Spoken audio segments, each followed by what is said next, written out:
Welcome to the EQ Fit podcast. Our mission is to equip people to prosper in every aspect of their life. Whether you're at home or in the workplace, we explore practical ways of improving success, satisfaction, finding balance, and building enjoyable and beneficial relationships. Thank you for joining us. There is so much going on in our world today. Change is everywhere. In my conversations with owners and senior leaders of organizations, there is so much uncertainty. There's a real desire to take all of the new technology and make it work and figure out how to coordinate that with leaders and teams within organizations. There's a lot of desire to grow and to expand and to kind of come out of the malaise that we've been in over the last several years into a new era of growth and development and expansion. And there's a lot of uncertainty in all of that. And I specifically want to focus, at least for the next several episodes, on how can we bring clarity to all of these things that feel uncertain, that just don't seem to be something we can really wrap our hands around and get a hold of. Well, actually we can. And I'm in the process of working on some resources that I'll be providing for free to people. And the whole concept is that the only limiting factor going forward in your growth that you can control is your leadership. Your leadership will either limit your growth or it will leverage your growth. And I've got a number of resources and new courses online and other things coming out that will help people really be able to get a hold of this and figure out what to do with it. I could not think of a better place to start, though, other than describing how to get data-driven leadership and turn that into a competitive advantage. Effective leadership isn't just about having a confident personality or a great resume or great experience. It hinges on a deeper and more holistic understanding of how leaders, teams, and even entire organizations operate.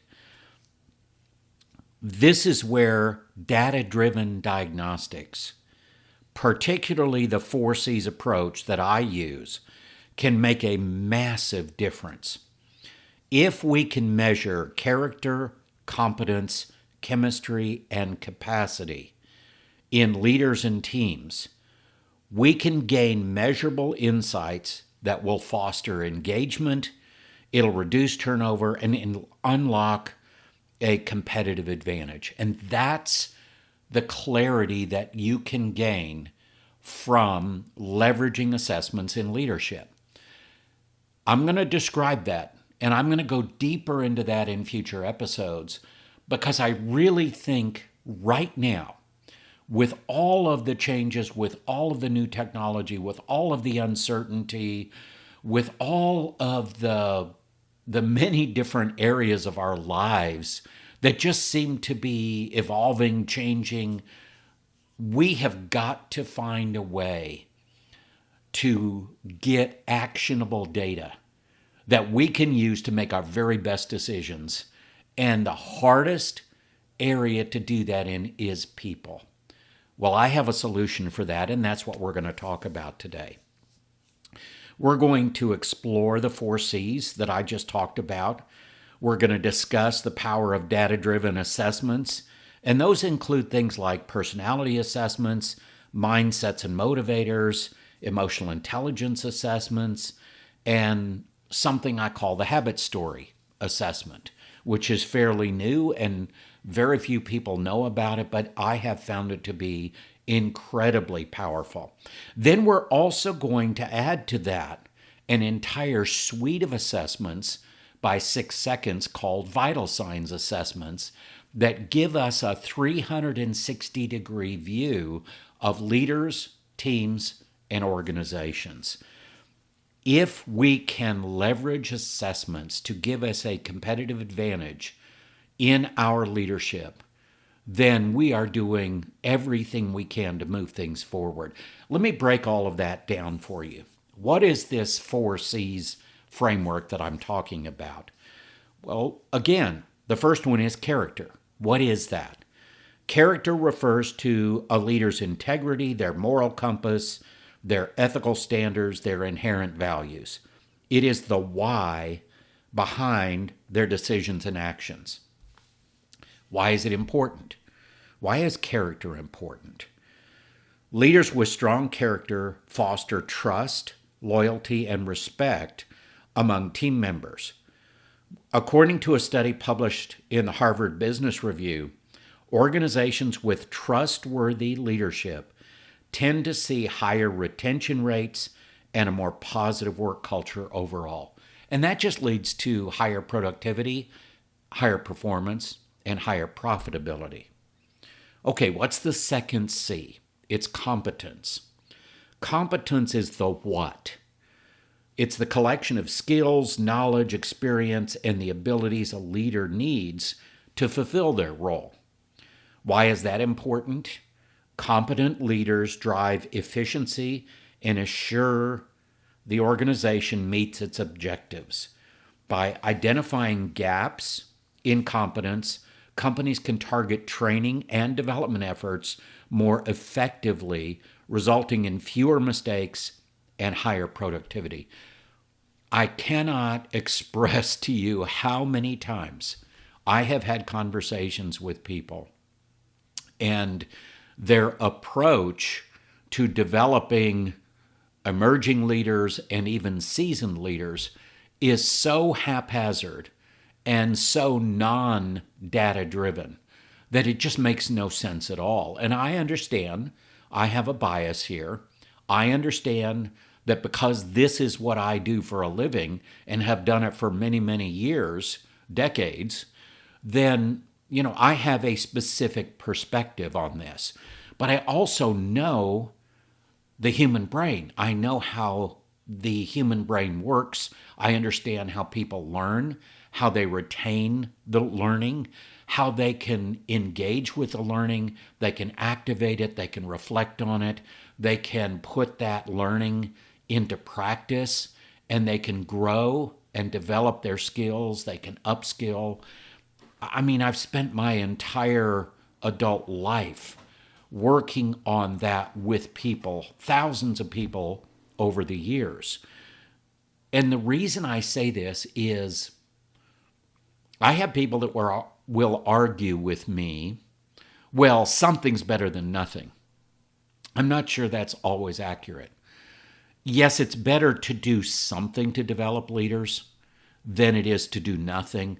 But what if it is so disparate from your goals, it doesn't align with your strategic objectives, that it just takes time and it takes focus away from what needs to be done? Why would we not get the very best data possible and then create tailored programs to help develop our emerging leaders and seasoned leaders into even better leaders? Number 3 is chemistry. Chemistry encompasses the relational and emotional dynamics within a team, how well people collaborate, communicate, and support each other. Why is that important? Teams with strong chemistry tend to be more innovative and more resilient. I don't think I could use 2 more words more important right now in the workplace than innovative and resilient.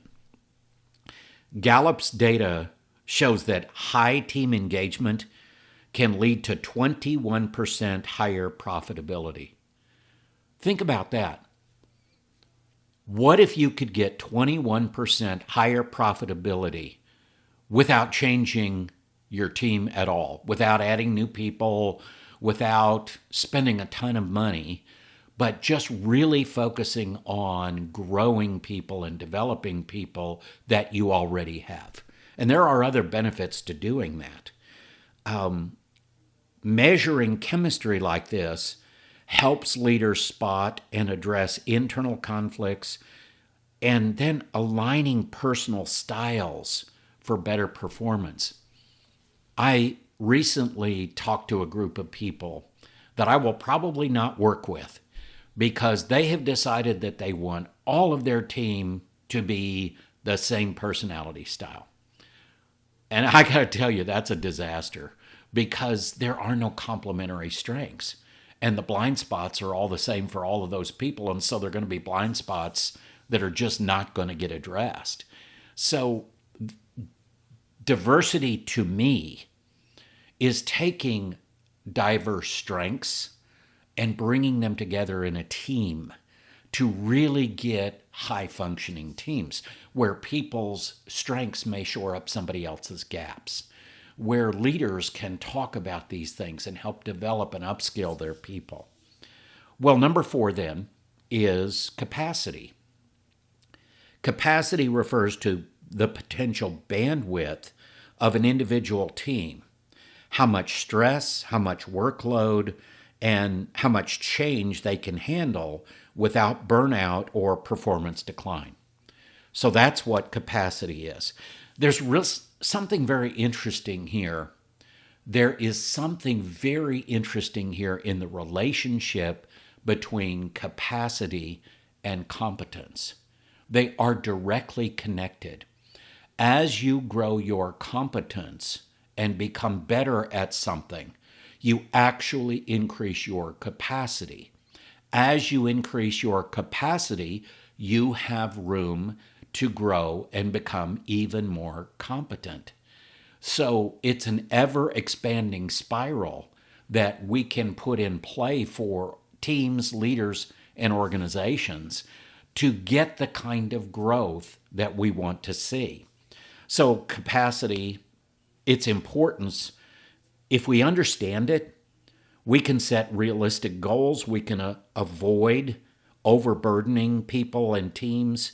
We can plan for sustainable growth. And that word sustainable is so important. Research by McKinsey and Company notes that when workloads exceed capacity, burnout and turnover rates skyrocket. We don't want that. So why do we then focus in on data-driven assessments? Let's dive into that. Let me start with something kind of a preamble to all of this around assessments.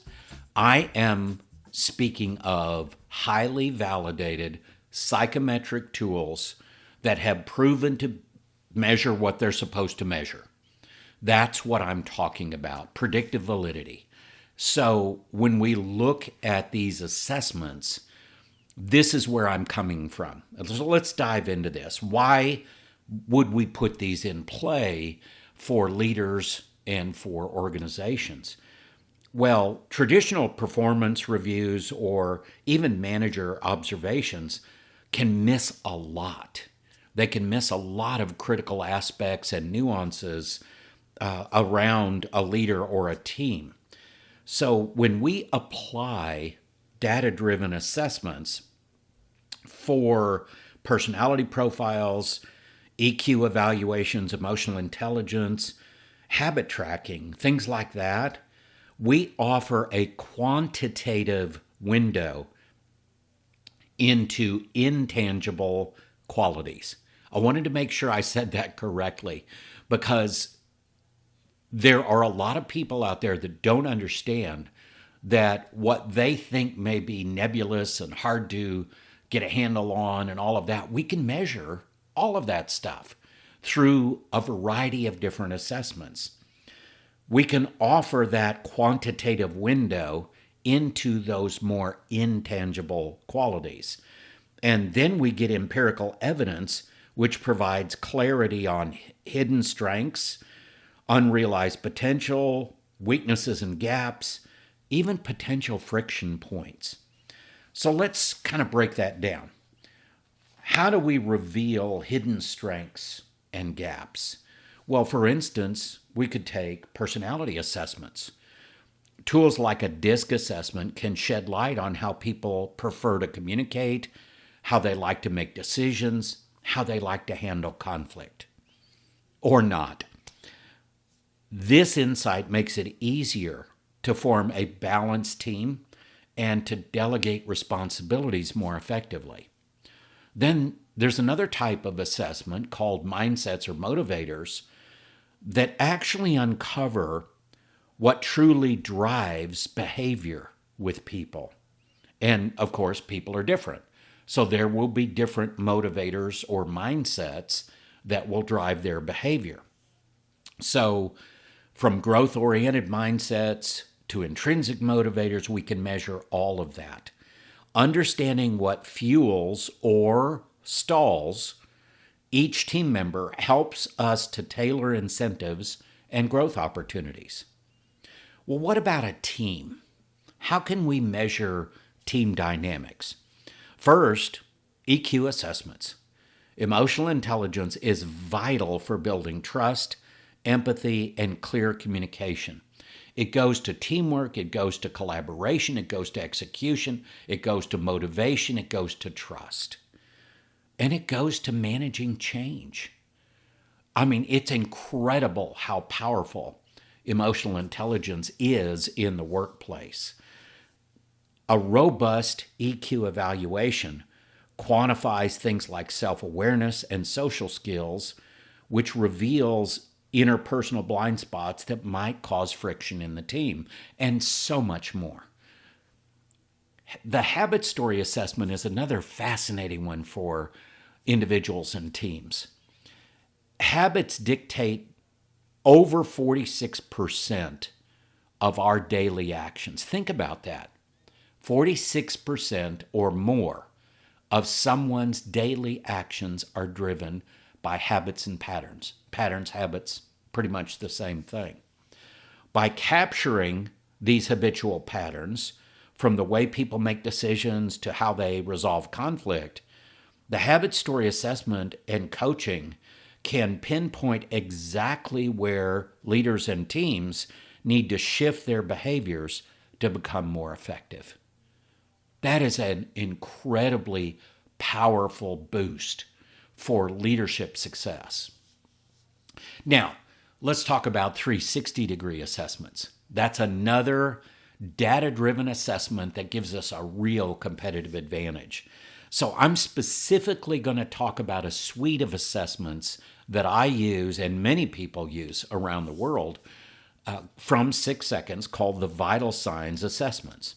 So you have the leadership vital signs, the leadership 360, or what a lot of people call the LVS 360.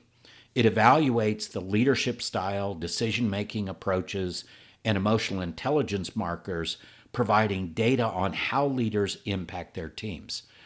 And there are 5 critical success factors measured in all of these vital signs assessments, whether it's a leader or a team or an entire organization. Trust, execution, teamwork, motivation, and change. The ability to manage and navigate change effectively. Those are critical success factors for teams, leaders, and entire organizations.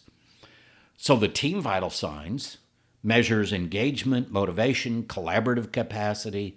This helps teams see where communication breakdowns occur or conflicting values that might be holding performance back. And then the organizational vital signs, measuring those same 5 critical success factors and a lot of other very important measures, gives a holistic assessment that ties leadership performance, team dynamics, and organizational health all together in one place where you can see it, almost like a dashboard, where you can see the organizational health of an organization with the organizational vital signs assessment. Companies can spot issues affecting the whole system, from culture misalignment to undervalued talent. So, what's the benefit of all of these? These integrated evidence-based assessments, and I want to stress that, this is real validated data you're getting out of these assessments. It offers a panoramic understanding of an organization, a team, and a leader.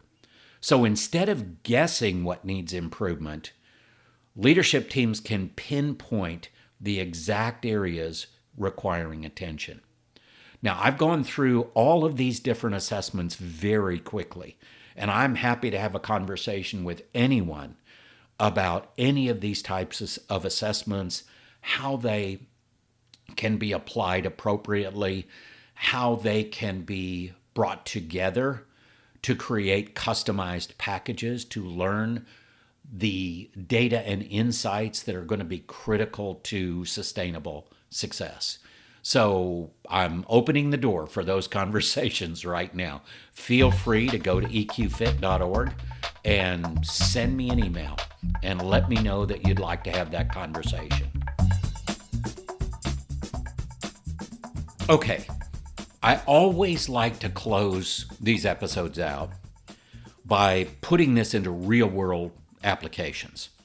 So how do we take that data and translate it to real-world return on investment?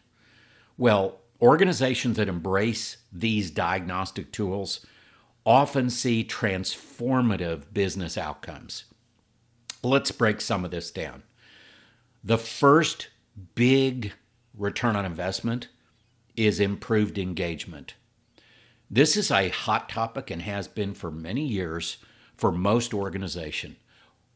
What is our engagement level? People spend an incredible amount of money on climate surveys to figure out engagement levels. Every one of those climate surveys that I have looked at, and I haven't looked at all of them, every single one of them, except for the organizational vital signs assessment or survey from 6 Seconds, doesn't give you a path forward into how to change that engagement level. They give you all kinds of suggestions and ideas, and you get a big old thick binder. Honest to goodness, I think they sell it by the pound.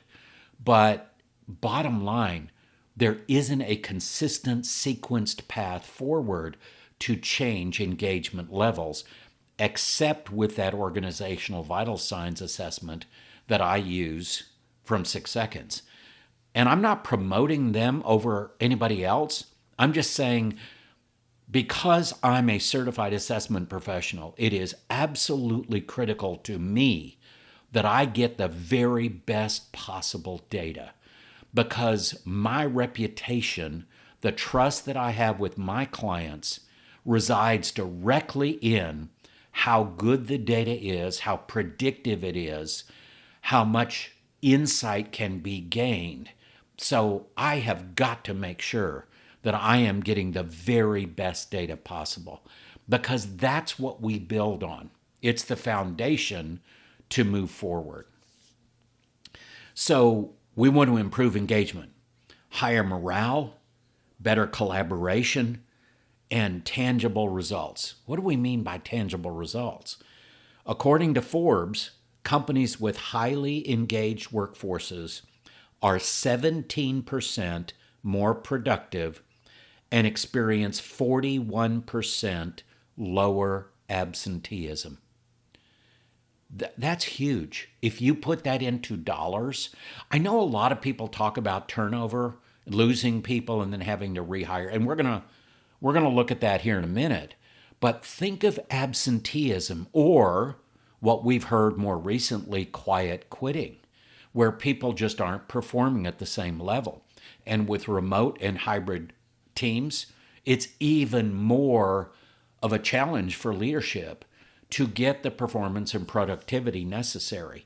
So this improved engagement really is the answer to getting the performance and profitability that you want. Where does that come from?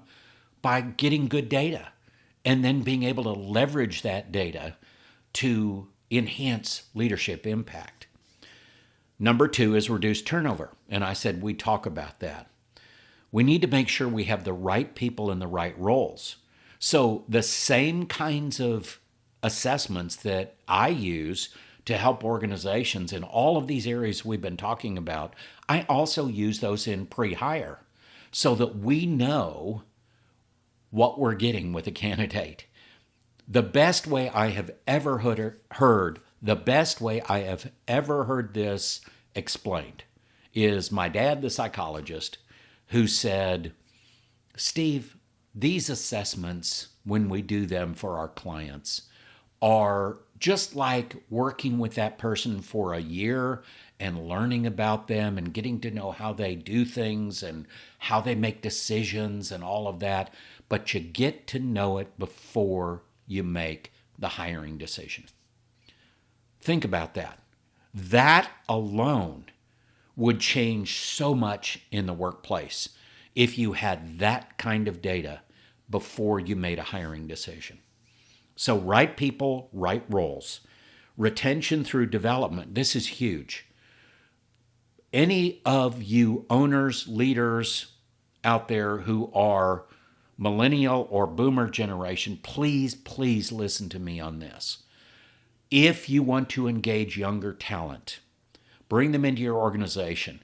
They are highly interested in how much you're willing to invest in them and their development, even over another $5,000 or $10,000 or $15,000 a year in their salary.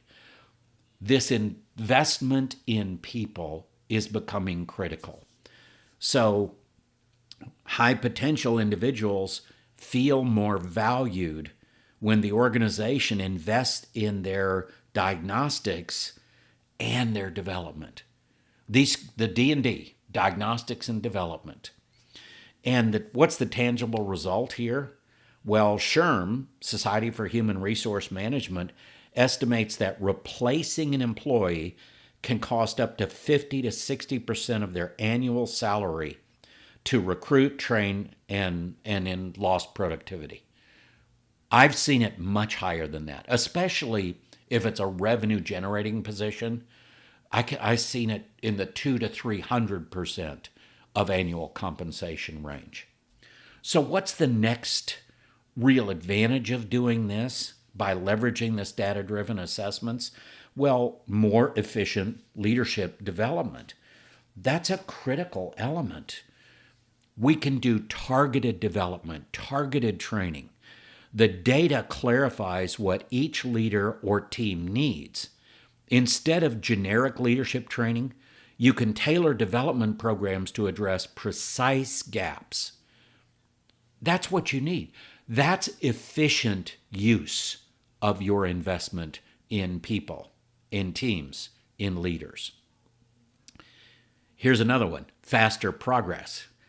By pinpointing growth areas, you can actually speed up the development cycle. I mean, that's just common sense, right? So what's the tangible result there? Well, a Deloitte study reveals that companies with targeted leadership programs are 92% more likely to show higher innovation and 42% more likely to grow faster in revenue. I don't know where you can get stronger numbers than that. That is just an incredible return on investment. Here's the last one I'm going to talk about when we talk about really leveraging this data for benefit, real world ROI. Elevated culture and competitive advantage. We want both of those. When character and chemistry are measured and nurtured, it ensures the organization's culture reflects shared values and aligns with strategic goals. Brand reputation. This is huge. An organization known for strong leadership practices and a healthy culture attracts top talent and often has a competitive advantage and positive media coverage. I mean, there's so many benefits to doing it this way. getting the right data so you can make the right decisions, put the right programs in place so that you can really reap the rewards and the benefits of all of this. LinkedIn's Talent Trends report found that 75% of job seekers consider an employer's brand before even applying for a position. Strong data-driven leadership cultures thus become a magnet for high-caliber recruits. I want to share a story with you very quickly. I worked with a client a few years ago, and I really emphasized what we're talking about here with them. And for a period of time, they bought into it, they practiced it, they did a good job with it, and they got some really good high-level, high-caliber recruits. People that came in, top talent, that really helped move them forward. And then they brought somebody in who had a different perspective, went a different direction. I haven't worked with them in several years now. And their employer brand has gone down the tubes. People, when they think about working at this place and they check them out, there's a lot of negativity about their employer brand. This is a big deal, and it makes a big difference. So let's talk about, what do we do with all of this? Here's what I would hope that you would hear from me. Let's make these diagnostics a part of your DNA for your leaders, for your organization. Number one, start with a baseline. Conduct a round of these assessments: personality, motivators, emotional intelligence, and habit story and vital signs assessments. That will give you the initial snapshot that you need to understand current reality. Where are you today? And I've had somebody say to me very recently, "Oh, that's incredibly expensive, and why would we do that?" Let me tell you the old joke of the CEO and the CFO talking to each other, and the CEO going, "We really need to put in a good leadership development program and assess our leaders and figure out what they need and all of that." And the CFO says, "Well, okay, fine, but if we do that and spend all that money, then, what happens if people leave us?" And of course, the comeback from the CEO. What happens if we don't do that and they stay? That's what I want you to hear from me. Is this an investment? Absolutely. Probably not as much as you think. But the reality is, if you don't make this kind of investment in the most important asset you have in your organization, which is your people, then you are literally limiting your growth. Remember when I talked about the resources I'm creating around your leadership bandwidth? Is it limiting or is it leveraging your growth? This is what I'm talking about. Number two, analyze and identify key gaps. Look for patterns across the data. Are certain teams struggling with certain areas? Do leaders consistently underestimate their team's capacity? Which habits are derailing progress? Number three, develop a tailored or customized action plan. Create targeted strategies that specialize training into specific areas for specific leaders and specific teams. This can all be done with the data that we're talking about. And then we can put the right coaching in place. We can create cultural change initiatives if we need to, but we cannot do that by guessing. One of my favorite phrases that I've come up with over the years is, don't guess, assess. Why would we guess when we can get really good validated data? The last one, reassess and iterate. What does that mean? Diagnostics are not a one and done event. Schedule reassessments every 6 to 12 months to measure progress, reevaluate priorities, shift and change the development effort to make it as efficient, as effective as possible, and ensure continuous improvement. Let me leave you with this. If you embrace data-driven diagnostics like the 4Cs framework that I've been talking about and the robust assessment tools that I have explained here, it's an investment that pays dividends in engagement, retention, and overall performance. By identifying the character, competence, chemistry, and capacity within your leadership and your teams, you can orchestrate a strategic, evidence-based approach to personal, professional, and organizational growth. What is the end result? Well, it's a work environment where strengths are nurtured, blind spots are addressed, and every individual is empowered to contribute their very best. And that's what engagement is. Remember, in the age of analytics and rapid change, data is your ally. By measuring the 4Cs, you'll turn subjective assumptions into actionable insights. And that clarity can transform not just your leaders, but your entire organization. Thank you for joining us for this episode. If you have any questions about this week's episode, or maybe a suggestion for future episodes you'd like us to explore, please contact us through our website at eqfit.org. For more information and inspiration, connect with us on LinkedIn, Facebook, and YouTube at EQFit.